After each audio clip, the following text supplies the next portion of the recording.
to you, Steve, and welcome to Espousal. And thank you so much for being here. It's an absolute honor to have you, even though it's super early for you right now. But thank you for taking out the time and being here. So, before I start off, Steve, I would like to just do a quick intro to you, and then I would give it to you. So, Great. with us, guys, we have today Stephen A. Edelman, who is the head of Edelman Law Group PLC located in the US.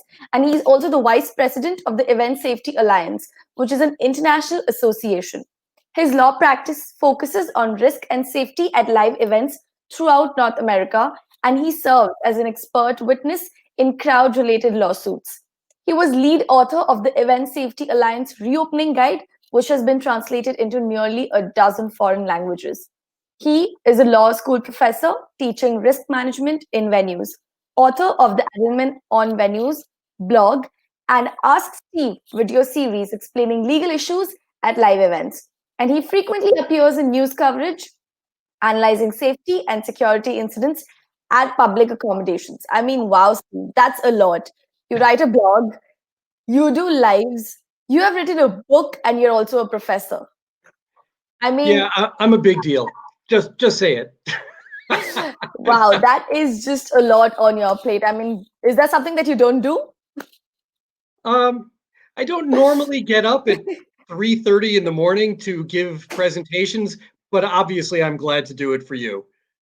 Thank you so much. That's really sweet. And wow, it's 3:30 a.m. for Steve, guys, and he's up here presenting for us, and he's going to be doing a long session for us and telling us a lot more about the event safety guidance and how events are going to open up with the new safety guidance that we will have to follow, and what's in store for the events, and where have we gone wrong in following the safety guidances that we are in the state that we are in currently. So, Steve, I'll give it to you to start this off, and then I have a few questions for you, and we'll take it from there. Great.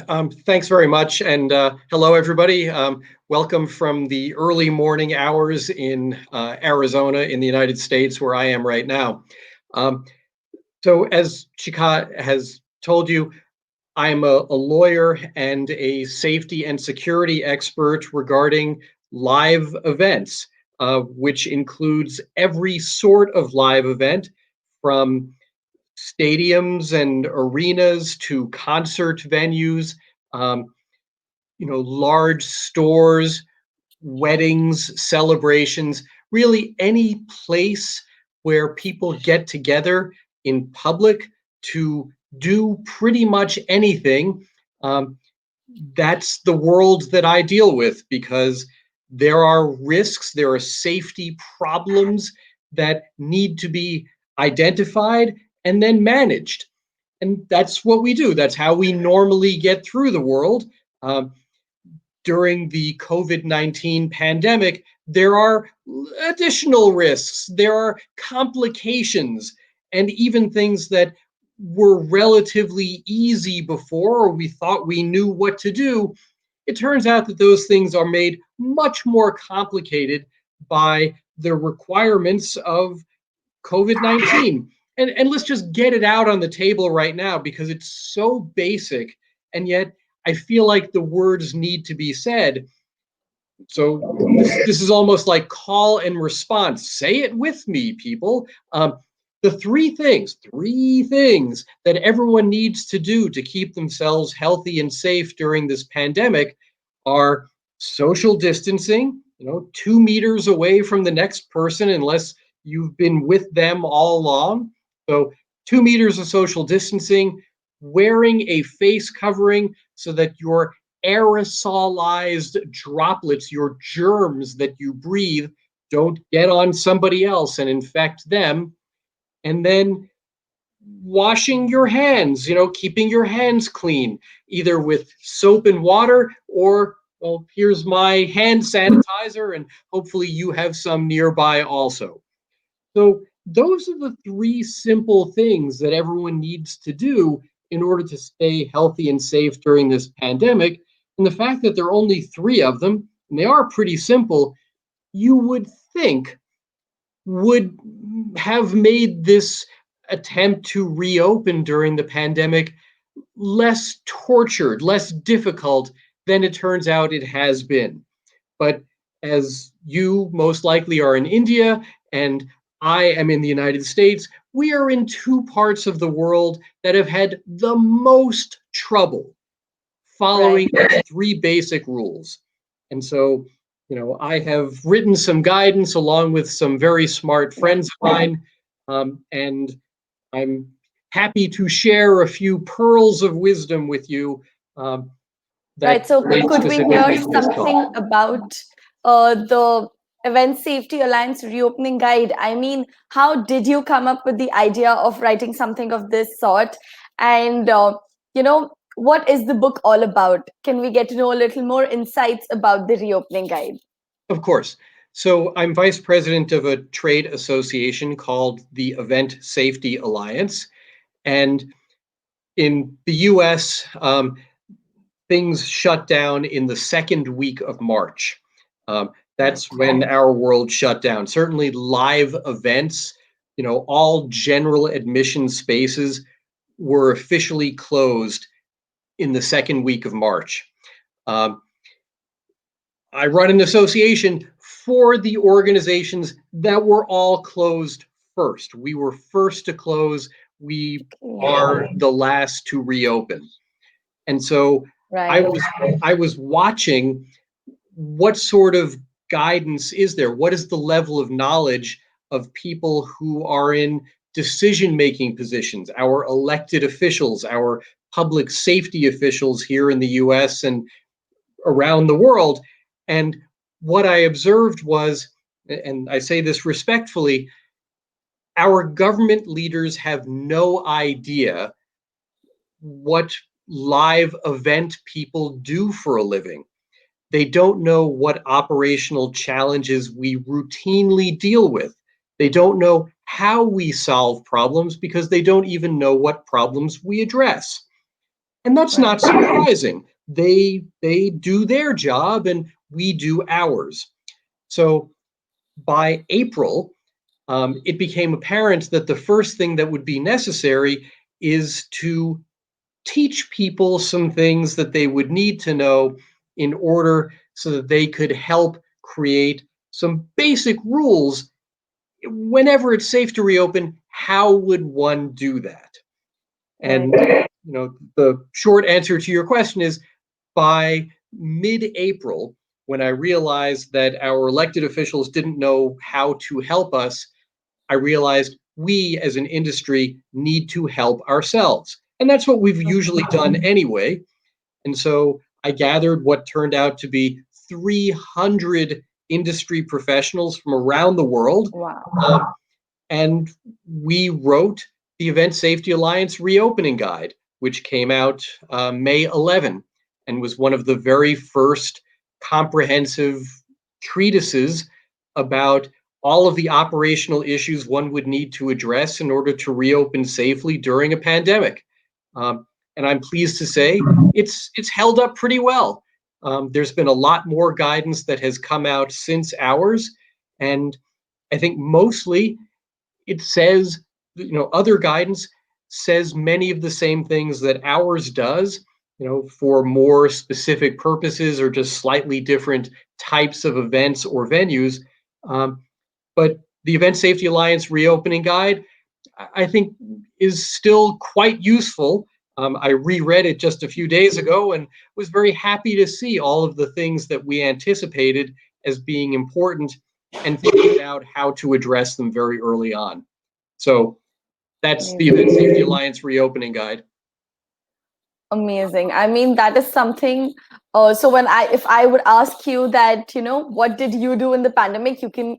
You have literally written an entire book, and that Yeah. is, and the book, which I think is going to be super useful to all the event people out there, because it's going to give the idea of what all they need to take care, the various things that they need to keep in mind before just opening up and starting events, because these are basic rules that need to be followed, but we miss out on that.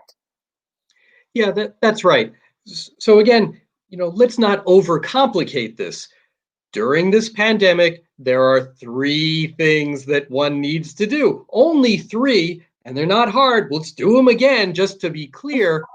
2 meters social distancing, face covering, hand washing. That's it. But the devil is in the details. So Right. maybe we should, talk through some of the issues that arise when trying to accomplish these three simple goals in circumstances that really are not well suited to doing at least one of them, social distancing. That turns out to be really hard. And for some reason, people seem resistant to wearing face coverings, at least here in the States. That has become, unfortunately, a highly politicized issue. But it's not hard. I wear one when I go out. It doesn't trouble me. I'm able to do everything except eat and drink. And at this point, I don't want to eat or drink out of my home anyway, because that Fine. increases the likelihood of getting sick. That's right. That's absolutely right. So, Steve, talking about events, talking about this pandemic. So, during this entire period, how will I ever know when is it safe to hold an event of more than 100 people? So, in our country, in India, the government has opened up events for 100 people. Like it was initially 50, and now they've agreed to 100. But when do I actually know that it's safe to hold an event of 100 people? Well, that's a really important question.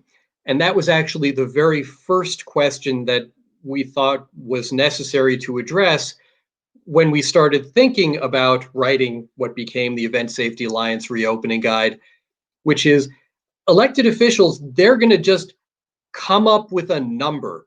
And Right. whether that number is 15 or 50 or 100, as it is now in India, that's a number that hopefully is based on science. Hopefully, that number comes from public health officials and they are making a reasoned decision based on infection rates and the reproduction rate of the virus.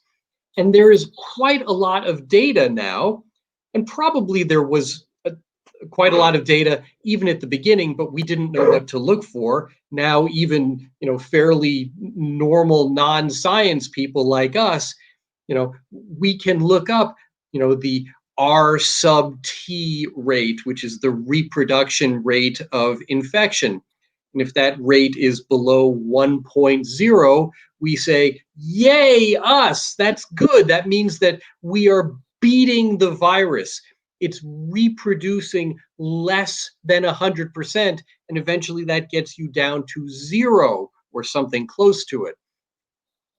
So the first piece of information, how do you know when it's safe to reopen, is when you're allowed to by your public health and public safety officials. So currently the guidance in India is 100. But that's just what you're allowed to do without being fined.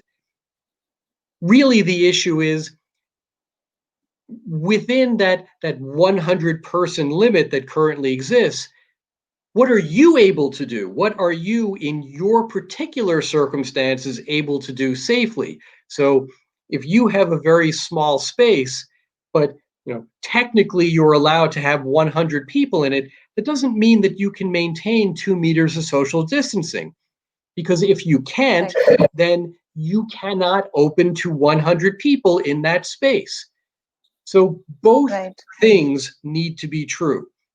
You need to be both compliant with local law and you need to do the three things that always must be done during this pandemic. And if you cannot maintain 2 meters of social distancing, then 100 people is too many.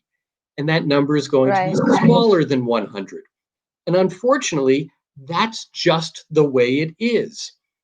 And again, one of the issues in the States where many things are highly politicized, right now, is, well, what if I don't want to maintain 2 meters of social distancing? What if I don't care?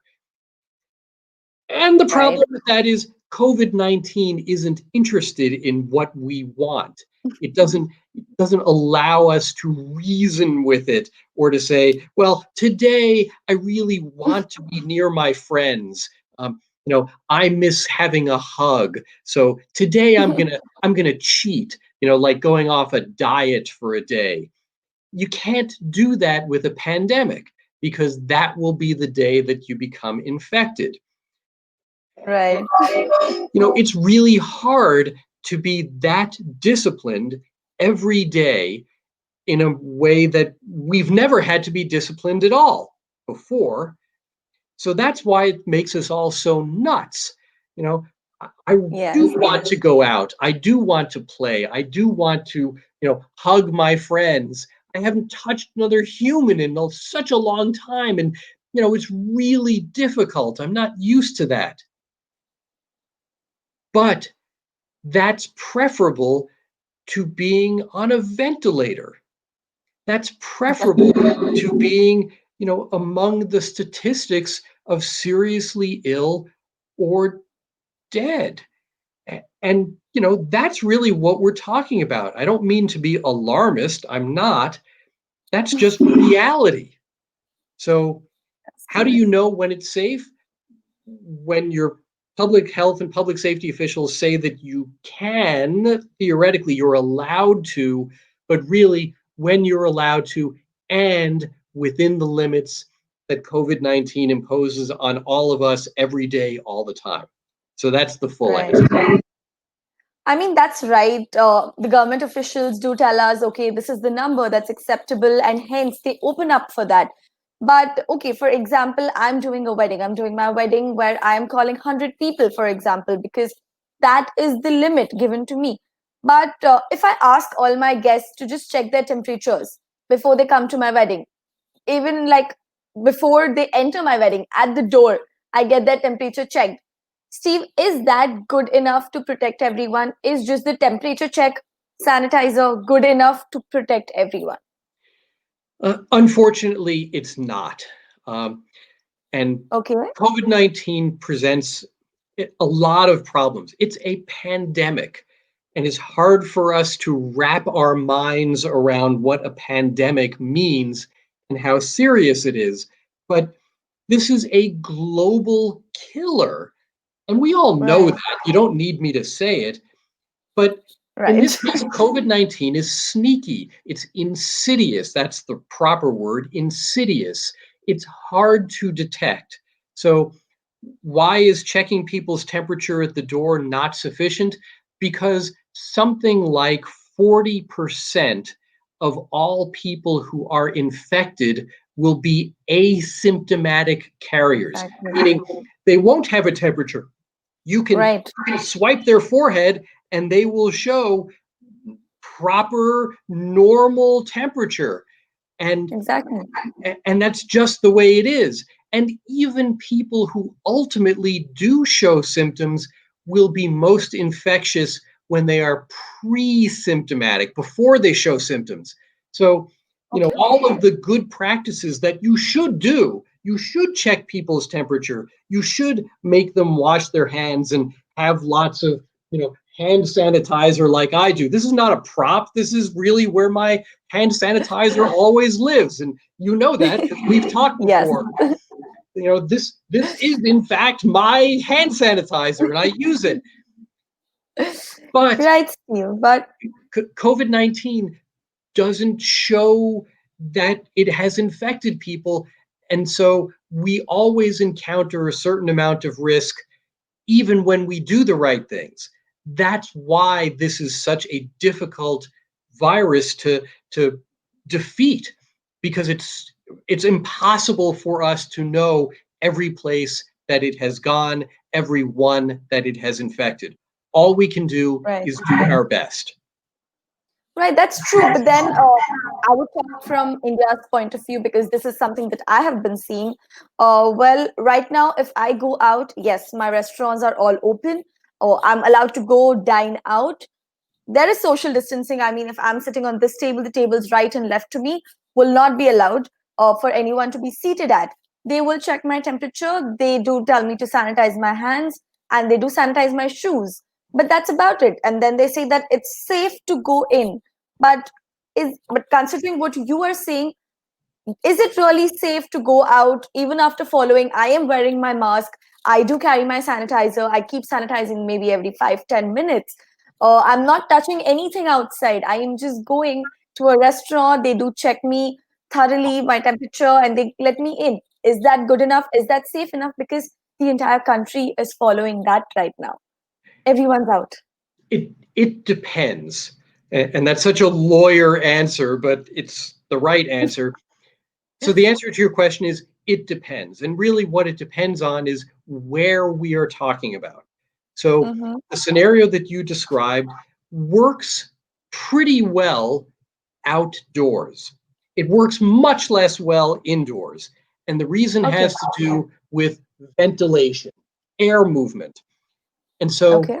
outdoors, we have God's natural air conditioning. The air is moving all the time anyway. Even when it seems like the air is completely still, it's moving. And because COVID 19 is transmitted mostly not through touch, that was something that we learned early on. By April, the guidance had changed so that we didn't have to wear, rubber gloves on our hands any longer. High touch surfaces, it turns out, do not transmit this virus very much at all.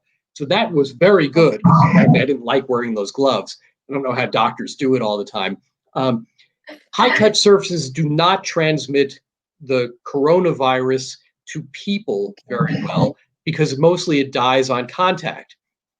However, Okay. coronavirus does transmit very easily from the air, again, from our aerosolized droplets. So right now, Okay. as I speak to you, I'm speaking from the diaphragm. I'm trying to be loud and speak clearly.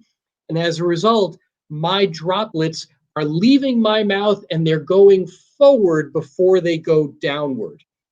Point.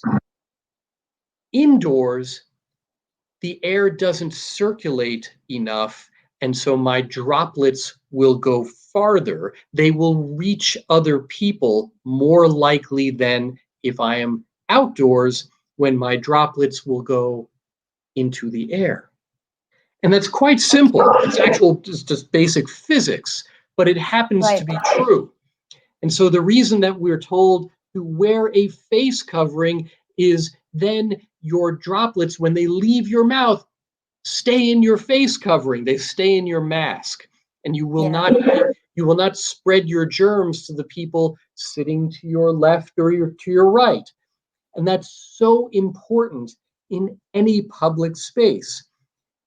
Right. It's about the aerosolized droplets coming from our body cavities, really our mouths. And if you can stop that from reaching other people, you have greatly improved the odds that you won't infect someone else. And if they do the same thing, if they sit 2 meters away and wear a face covering, they will have greatly improved the odds of not infecting you, which is what Right. we want. Right. So, Steve, so if you were saying that, it's safer outside than indoors, considering, your aerosolites do not get transferred to you so easily. So, are you saying that outdoor events are much more safer than indoor events from an infection standpoint? But then outdoor events Yes. also have their own risks, right? So, what are the other risks that outdoor events raise then? So let's answer your first question with an unambiguous yes. Outdoor events are widely understood by now to be safer Okay. than indoor events. So that is an unequivocal yes. Having Great. said that, Okay. anyone who's ever put on an outdoor event knows that outdoor events do entail certain risks, and those risks all still apply. So, where you are, just like where I am, we have monsoons. Here in Right. Arizona, we have monsoons, and they're just about over. It's actually been a very dry season. Um, Okay. but anybody who plans an outdoor event has to deal with heat, wind, the potential for sudden rain, and That's pretty much it where I am. Wherever one is watching this, you have your own weather patterns to deal with. All of Right. those still apply. We don't get a break from the previous risks just because we're dealing with something new and terrible right now. All the old stuff Yes. still applies. But, and here's really the point, not only do all of the old weather related risks still apply, but now the solution, the risk mitigation measures for those old weather related risks become more complicated.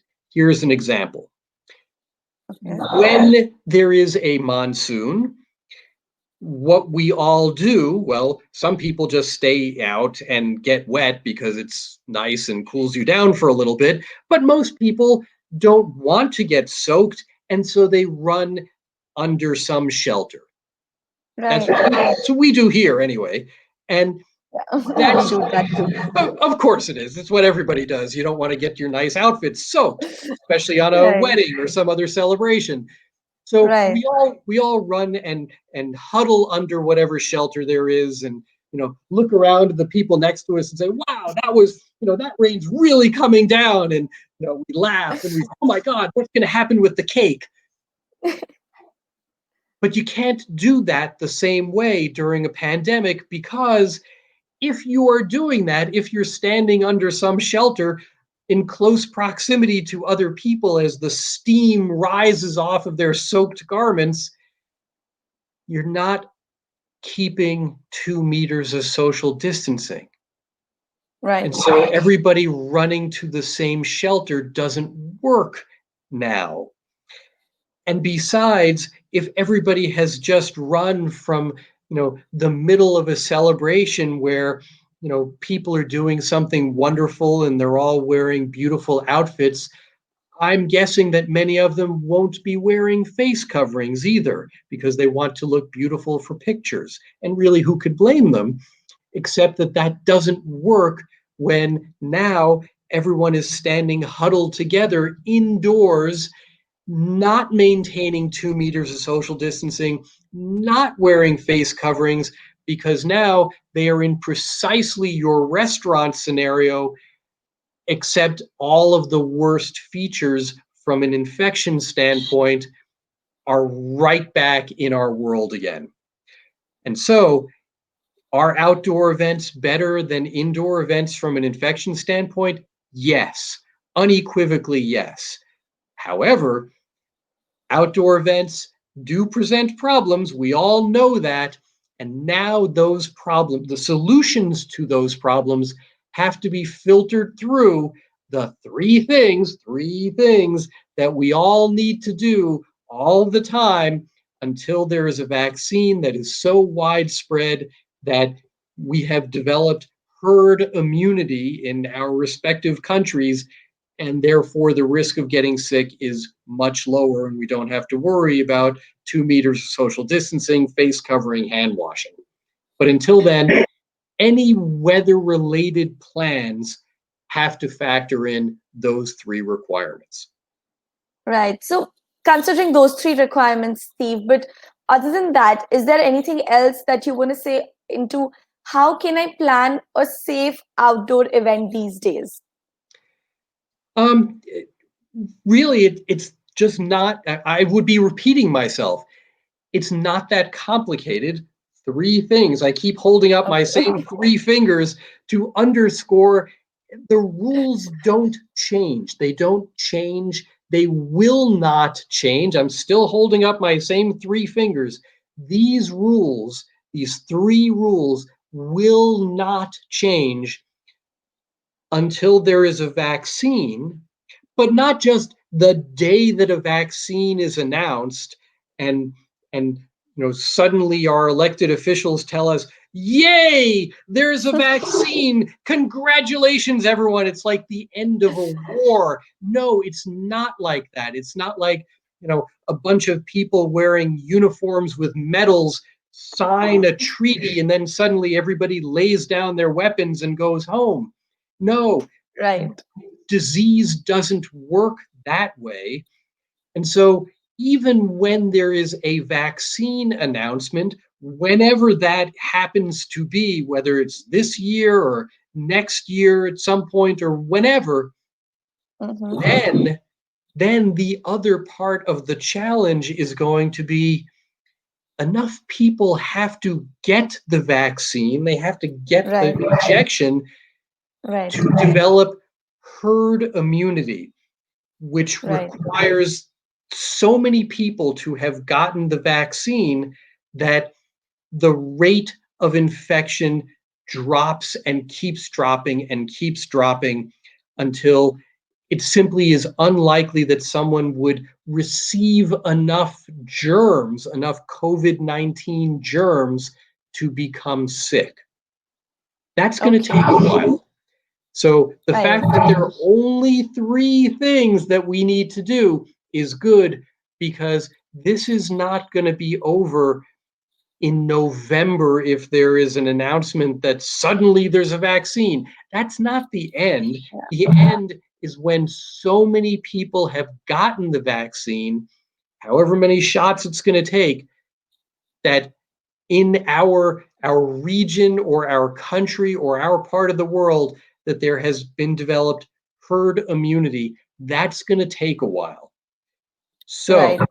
for people who want to do a smaller wedding, only 100 people rather than 500 or 1,000, that's a big sacrifice. We know this, but that's what you're going to have to do.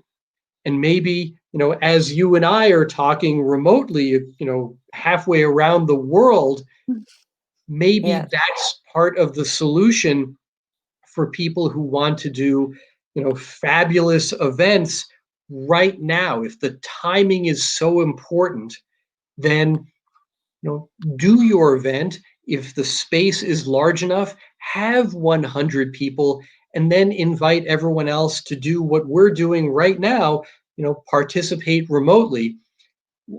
I have a number of clients in the wedding planning business, and what Oh. I have and what I've consistently said to them is what I would be telling my clients is do what you're able to now. If now, the timing of now is important to you, if that's where you are in your life, have your wedding, and we will make Yeah. your wedding a beautiful, memorable, perfect experience for you based on what we're able to do safely now.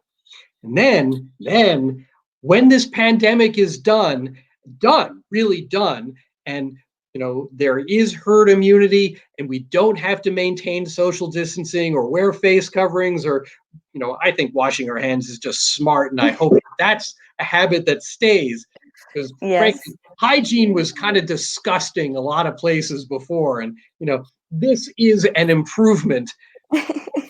But when we no longer have to maintain 2 meters of social distancing and wearing face coverings anymore, what I've been telling my wedding industry clients is, let's do this again. Let's have the full celebration that you really want to have. Right. Let's do it for an anniversary, maybe, for your first or second anniversary or fifth year anniversary, whenever you're able to do it. Let's do the full event with everybody present, with the all of the trimmings. Let's really do it right as a celebration, not only of our love, of our life together, but also of our world restored to something that may not be exactly what it has been, but perhaps something different, maybe even better. Maybe we will have learned some things here.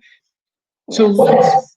let's do what we can safely while we can, and then when we are through this, let's celebrate life itself, that we have survived this ordeal of a pandemic. Let's have another full celebration, maybe even bigger than what we were anticipating, because we have something additional to celebrate, life itself. Wow, that was beautifully said. And I totally agree with you, because this is something that we need to follow for a few months. And if we surpass this, then I think it's just celebrations, right? I mean, this is not something that's going to be here forever, but it's just some care that we need to take right now, which, as you rightly said in the beginning, that we're not used to this. People are not used to not meeting their friends, not having the human touch. So it's difficult for us to just stay at home, not meet anyone outside, not go outside, maybe for having lunch, dinner, go for a drink, or just maybe meet a friend. So it's really difficult to adjust. I mean, people are, some of them are, while some of them just think that it's not going to happen to me. I mean, COVID is not going to touch me, so I am safe. So that mentality definitely is still there amongst a lot of people. And well, I've seen that too. And here, as I am talking about my country, the other day, as we were talking, the restaurants are full. Everywhere it's open. People are there, out there, chilling and having fun. Like COVID never happened. And it's funny to see that things have just come back to normal so soon and so quick that we're just like, okay, COVID is there, doesn't matter. We'll live life the way we have always been living. So, talking about that, Steve, the Event Safety Alliance reopening guide, which was released on May 11th, which feels like a lifetime ago now, considering the current situation, but it is fully of really detailed, usable advice on how to safely reopen events during this pandemic. But if it was also really nicely given there, what really went wrong? What went wrong is exactly what you just said. Some people got tired of doing the right thing. Some people never thought that coronavirus could reach them. They thought that they were bulletproof, or, we have an expression here in the States, not in my backyard. I think that it couldn't happen to them. It's going to happen in someone else's backyard, but not in mine. And Right, some people just can't be bothered to change their lives. They're too set in their ways, and they don't try, or they don't try hard enough. And that's why reopening has been so difficult in places where, and I'm going to say this about the US because I'm here, in places where people are not disciplined enough. And discipline is a difficult thing. I recognize that. It's hard to stay away from other people. We're social animals. Um, right, it's it's hard to break a lifetime of habits of going out and freely mixing with other people, and wanting to speak and be seen, to have their face seen. It's so nice to see your face. And I couldn't do that. I couldn't see your actual face if we were together in the same room.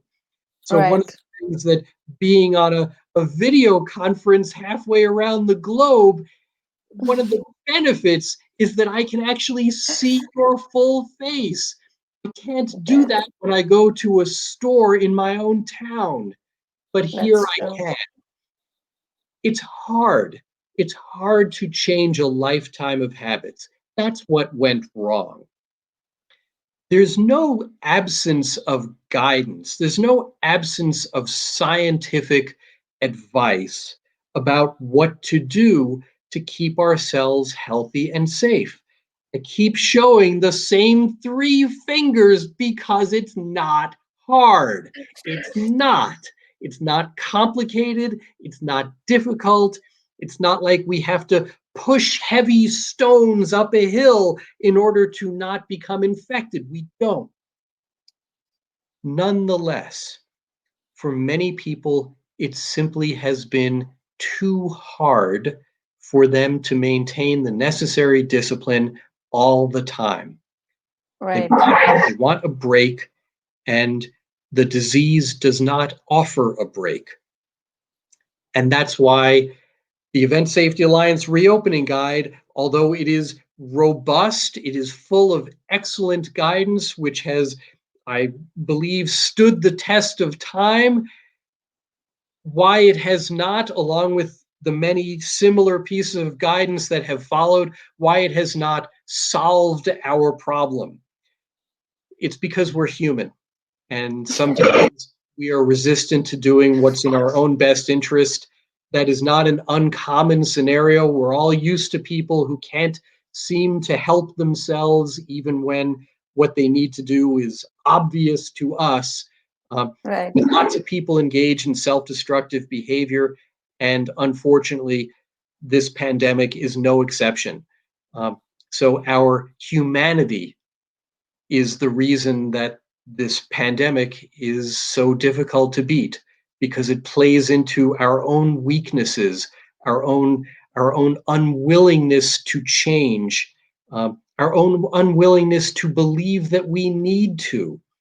Uh, this pandemic, as I said, is a sneaky devil, and it unfortunately has found our weak spot, our human Achilles heel, and exploits it every day. Right, very, very well said. I mean, it's the simplest things that we need to be told again and again because it's the simplest things that we miss out on. I mean, your three things that you keep saying, those are the things that we miss out on because we just think it won't happen to me. I am fine. I can take care of myself. That's right. So you won't realize it until unless it doesn't happen to you. I mean, I am carefree because I think it will not happen. And I don't realize the seriousness of it until it actually happens to me. So, considering these things and all the amazing things that you have said about how events is actually going to open up, how weddings will actually open up in the country. So, uh, to take away from this, Steve, anything that you want to tell the audience about the basic things that the event industry is going to see coming forward while this pandemic is going to go away? There are going to be some changes in the industry, definitely in terms of safety, in terms of reopening, and following certain guidelines. So, your opinion on that to the audience before we wrap up. Yeah, I think during the pandemic, we're going to see a lot more outdoor events. Okay. So good for people who live in warm places like we do, because that makes it easier. Um, and with outdoor events, it would be nice if the safety measures for those outdoor events built in recognition that the same three rules still apply. Um, but being outdoors definitely gives us certain advantages, and that's good and important. And I expect that most live events that take place until there is herd immunity will take place Right. outdoors. That's fine. That's a partial solution to this very difficult problem. And then once there is a vaccine that is widespread and has created herd immunity, frankly, I'm hoping that we don't have to social distance anymore, because I, for one, am really tired of it. And while I have several Me too. very stylish face coverings that I think make me look quite handsome and sophisticated, I Wow. like seeing people's faces. You have a beautiful smile, and I want to see that all the time. And so I want to throw my face coverings away. Maybe I'll put them on a statue or something just to remind myself of this bleak year of 2020. And Right. as for, hand washing practices, I hope that stays. I hope that people continue to Yeah. use soap and water and hand sanitizer, just because that's a better idea. Right. When the pandemic started, I thought to myself, handshaking it's a fairly recent development. It started in Europe within the last several centuries. We didn't used to shake hands as a greeting. Maybe bowing will come back into fashion all around the world. And I've changed my mind about that, because I really do miss, human contact. I miss touching and hugging and stuff like that. So I guess I'm good with handshakes again, but Yes. maybe handshakes with a little more attention to cleanliness. That would be good. Yeah. But I think for the most part, once there is herd immunity and it's safe to be around other people, yeah, let's get back together. Let's get back together really soon and often. Let's go to sporting events. Football season is beginning in many parts of the world, and I'm excited to watch my teams play, and that's great. Let's go to concerts. Let's see plays. Let's have big weddings again and invite all of our relatives and expect them to come. Let's do the human interaction things that we all like to do once it's Right. safe to do them. And as soon as it's safe to do them, let's get on with it because I've missed people. And I know that folks watching this discussion right now, I know that you have missed being around people too. We all have. So for now, during this pandemic, let's be smart. Let's be disciplined. It won't last forever. Let's get Right. through this. Then, when we're through it, let's party. Let's get back to doing fun things again really soon. But for now, let's be smart. I like the total change in your tone and the energy levels. Like, oh God, that was great. And yes, what you said is absolutely right. Let's be smart for a few months so that we can party freely, openly, and safely.